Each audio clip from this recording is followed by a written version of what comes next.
Hi everyone, I want to first of all thank you all for inviting me here today and being able to present my portfolio collection to you.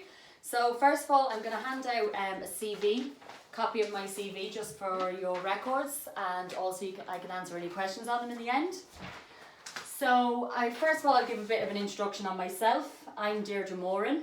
My dream career is to be a fashion merchandiser for Primark. So just right now, I've just completed the National Higher Diploma in Fashion Design. I have qualifications in fashion buying and merchandising, fashion marketing, and also qualifications in business as well. So I do have a lot of the qualifications that are desired for a merchandiser, and I also have experience working within fashion retail in different departments, so from sales to visual merchandising and also management as well. Working within these different departments has given me a lot of the skills to see how these departments work together to make a brand successful, and also how to work as a team, working directly with the product and the customer as well. So I believe I could bring all of these different skills and qualifications to become a good merchandiser within Primark. So we'll move on to the collection now in a sec.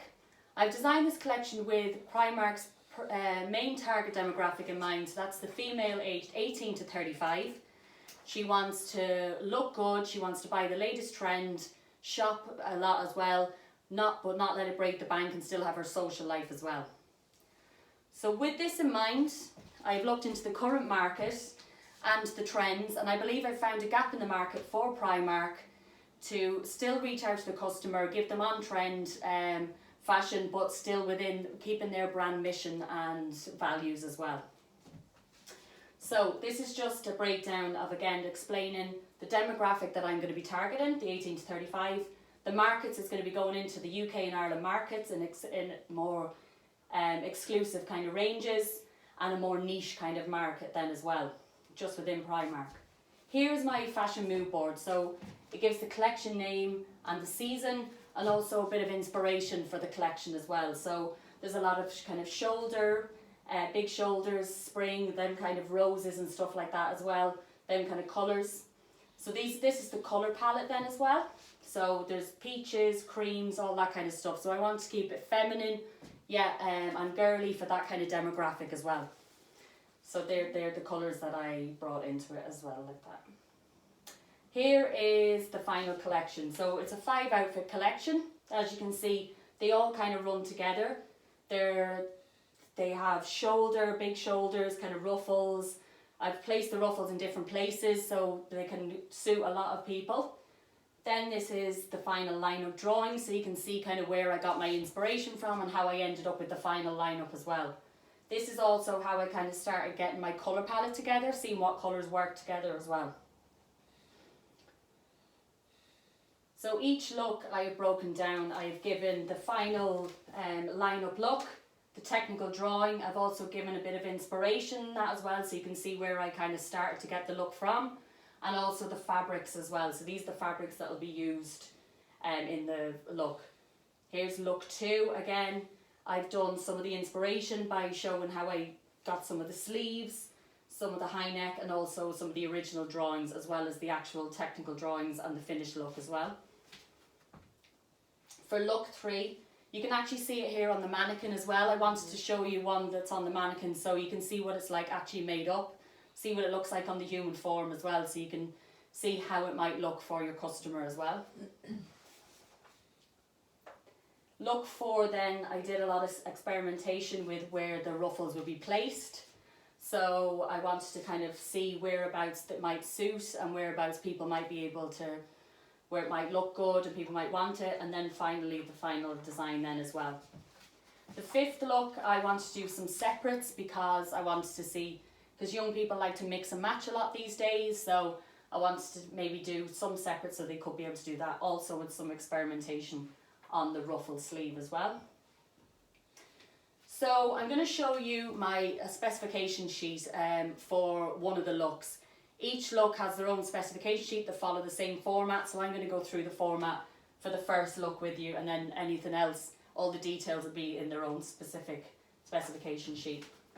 So here is the name of the collection and the name of the brand, season 1, the style number, and a technical drawing which shows all the details of the seams, the zips, fastenings, where everything is, any darts, where everything is positioned, so they'll be able to follow that.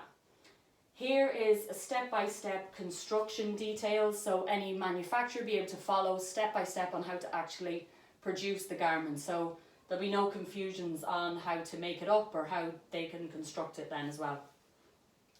Here is a breakdown on every detail of the fabric, the composition, the weight, the wash care instructions, where they're going to be from, any of the fastenings, the zips, how much we need, their breakdown, the length and all the threads, the thickness of the thread as well.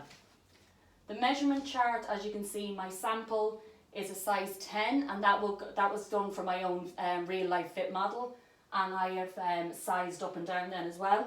Also at the side there, each measurement has its own letter, so this will correspond with this, that the manufacturer can mark that off. They can see exactly which measurement is positioned in which place, so there's no confusion onto what measurements need to be where on the garment.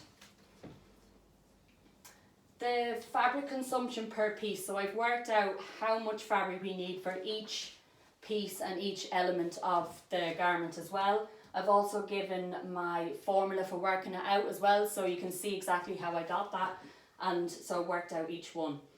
This is a breakdown of the costing then, so the costing of the fabrics and how much we need, the trimming, so the zips, the fasteners, and also the production cost of a sample.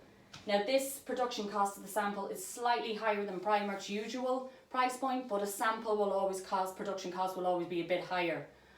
So when it's in mass production, that will be lowered. Not only that, I'm sure with Primark having such a lot of mass production going on, they may be able to even negotiate that as well. So thank you for your time, and I'd invite any questions you have for me now as well. Hi, how do you see yourself developing within the company at Primark? Yeah, thank you. I see myself progressing very well at Primark.